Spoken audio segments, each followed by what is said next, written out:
మొత్తానికైతే నీ వీడియో చాలా వరకు ట్రోల్ అయింది హాఫ్ ఫేస్ వి. సో ట్రోల్ అయినప్పుడు కొన్ని గలీజ్గా అయినాయి, కొన్ని మంచిగానే అయినాయి. నీ ఫీలింగ్ ఏంటి? గలీజ్గా అయినప్పుడు కొన్ని ట్రోల్స్ చూసి ఏడ్చేదాన్ని. ఎలా అంటే నేను ఆల్రెడీ చూస్తా, బట్ ఇంకా కొంతమంది అందరు షేర్ చేస్తుంటే అరే ఏంది వీళ్ళు ఎట్లా వాళ్ళని అనొచ్చు కదా బ్రో డిలీట్ చేయండి. మళ్ళీ రిటర్న్ నాకు వాళ్ళకి తెలుసు బాధపడతారు అని చెప్పి, మంచివి చేసే వాళ్ళు ఉంటారు వాళ్ళకి నేను థ్యాంక్స్ చెప్తా. సో నా కోసం అంతా టైం వేస్ట్ చేసి అది చేస్తున్నారని. గలీజ్ ట్రోల్స్ చేసే వాళ్ళ గురించి అయితే ఇంకా నేనేం చెప్పలేను. వాళ్ళ ఇంట్లో కూడా ఉంటారు కదా సిస్టర్స్, వాళ్ళకి కూడా అట్లా చేస్తారా అని.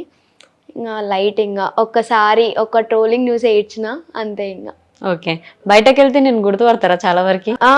గుర్తుపట్టడం కదా, నేను వాళ్ళకి తెలుసు నేను బ్రోకెన్, మళ్ళీ వచ్చి నువ్వు బ్రోకెన్ స్మైల్ ఏనా అని అడుగుతారు.